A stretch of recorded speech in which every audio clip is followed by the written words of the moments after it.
Devam edir, gözəl də davam edir. İndi sizə çıxış üçün dəvət edirik Astana Şəhər Musiqi Məktəbinin müəlliməsi Elyana xanımı, amma bu dəfə şagirdləri ilə birgə. Buyursunlar.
Sana bir can lazım olsa da kurban. Bütün cahan sana heyran, otlar yurdum Azerbaycan.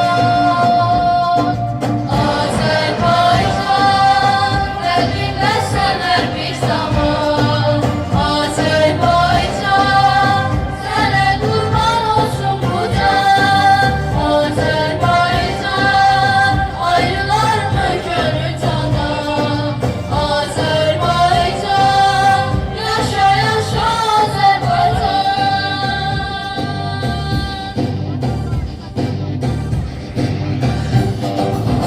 Sen kocaman bir tarixsən, sen dahilər ölkəsisən, sen igidlər məskənisən, yaşa doğma Azerbaycan.